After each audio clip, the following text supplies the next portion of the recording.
My aunt stole my inheritance.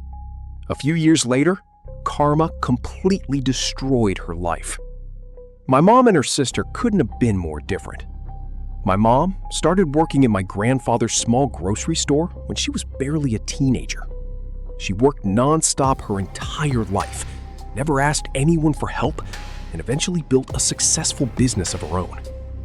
My aunt, on the other hand, couldn't keep a job for more than a few months.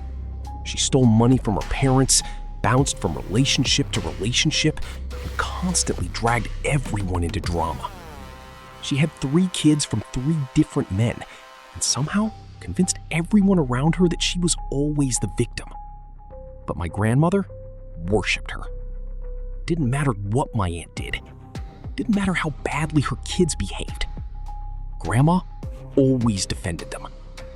Meanwhile, my mom and us kids barely existed to her unless she needed something. The only reason my mom still visited was because she loved my grandfather. After my grandfather passed away, my grandmother rewrote her will. Both my mom and aunt were there when she signed it, so everyone knew exactly what it said. The house would eventually be sold, and the money split between the family.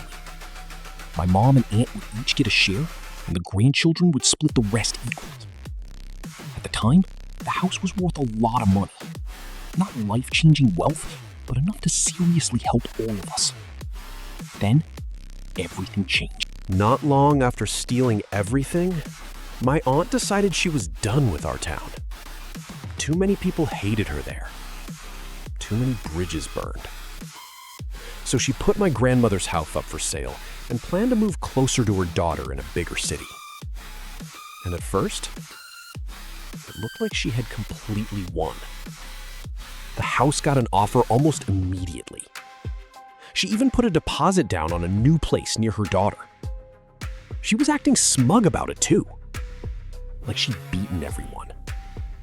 Like she got away with everything. Then, the buyers ordered a structural inspection. And that's when her entire life started collapsing. Turns out, the house had a massive hidden problem nobody knew about. The land underneath it was unstable. For decades, the house had been slowly sinking into the ground. At first it was minor, but according to the engineers, the damage had suddenly started accelerating. The foundation was failing. And within a few years, the house would either need... For years after my mom died, my grandmother barely mentioned her. At first, we thought she was grieving. But even years later, anytime someone brought my mom up, Grandma would immediately change the subject. Usually back to my aunt, or one of my aunt's disasters, or whichever one of her kids needed rescuing this week. It got exhausting. And honestly, painful. After my mom died, I completely fell apart mentally for a while. So hearing my grandmother constantly act like my mom never existed messed me up more than I can explain. Meanwhile, my aunt's life was always somehow harder, always more important, always the center of attention. And eventually, my grandmother passed away too. And this is where things started getting suspicious. Before she died, she left detailed instructions for her funeral. Almost everything she chose was exactly what my aunt and grandmother forced onto my mom's funeral years earlier. Same kind of flowers, same style, even some of the exact same music. That's when it hit me. It honestly felt like my mom's funeral had been some kind of rehearsal for hers. A couple months later, my siblings and I were still waiting to hear about the will. Every time A while later, I randomly ran into one of my aunt's old friends. That's when I found out what happened after she moved away. Apparently, my aunt moved into her daughter's house temporarily while she looked for a place of her own. The problem was, the house was tiny. 3 bedrooms, 3 kids already living there. So my aunt and her boyfriend ended up squeezed into the smallest room in the house. And despite all the money she still had left from the sale, she somehow still couldn't afford to buy another home. Then, about a month later, karma struck again. Her boyfriend disappeared overnight. And before leaving, he emptied her bank account. Every dollar he could access was gone. Completely gone. After that, my aunt basically became dead weight inside her daughter's house. She wasn't helping financially, wasn't contributing. And whatever money she did make from small jobs mostly disappeared into gambling. The arguments between them got worse and worse. Then one night, everything exploded. According to the friend who told me this story, my aunt screamed something at her daughter during a fight that crossed every possible line.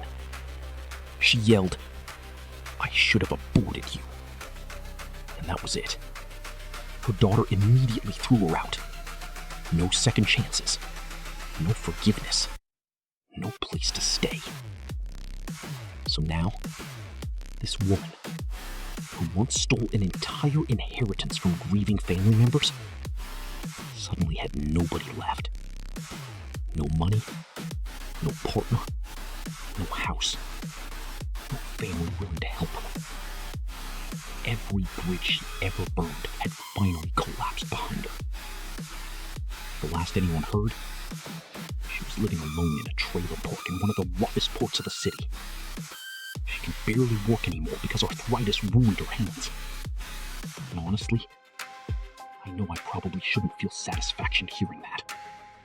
But after everything she did to my mother, after everything she stole from us, it brings me a weird kind of peace. Not happiness, just peace. Because for years, she treated people horribly and always escaped consequences. Until eventually, she didn't. And that's the thing about karma. Sometimes it takes years. But when it finally shows up, it doesn't knock politely. For years after my mom died, my grandmother barely mentioned her. At first, we thought she was grieving. But even years later, anytime someone brought my mom up, Grandma would immediately change the subject. Usually back to my aunt. One of my aunt's disasters. Or whichever one of her kids needed rescuing this week. It got exhausting. And honestly, painful. After my mom died, I completely fell apart mentally for a while. So hearing my grandmother constantly act like my mom never existed messed me up more than I can explain. Meanwhile, my aunt's life was always somehow harder, always more important, always the center of attention. And eventually, my grandmother passed away too. And this is where things started getting suspicious. Before she died, she left detailed instructions for her funeral. Almost everything she chose was exactly what my aunt and grandmother forced onto my mom's funeral years earlier.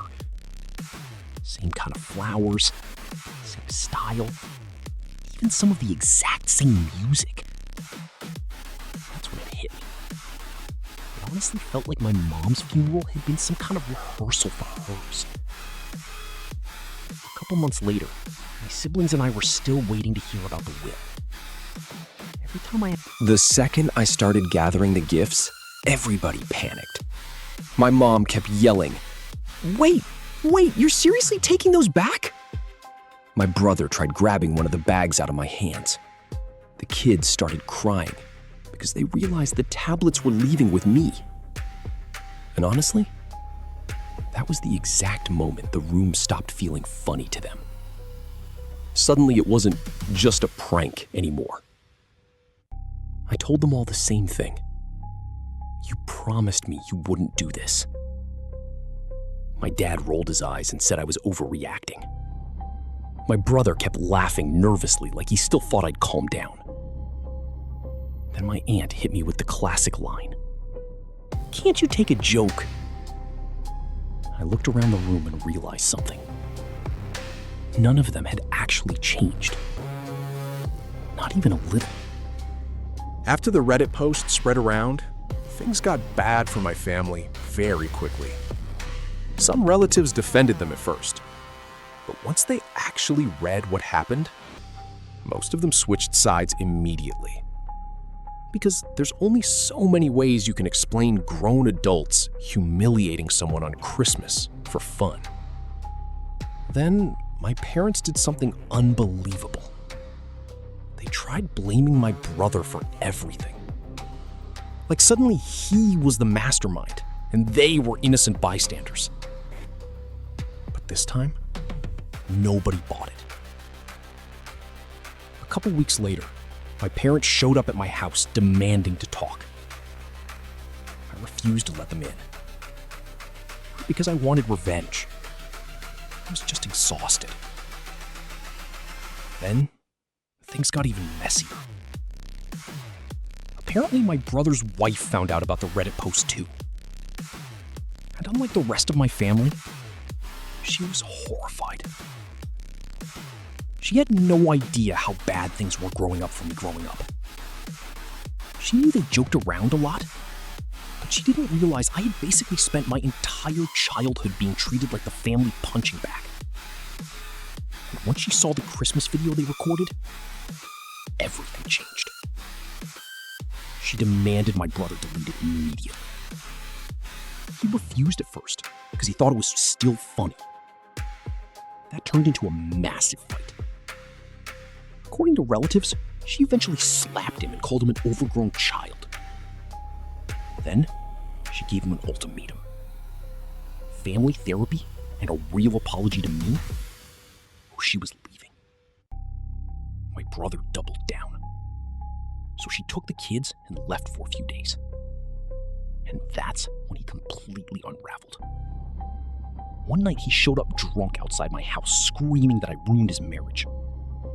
Calling me weak, calling me dramatic, blaming me for everything. Then he started begging me to talk to his wife.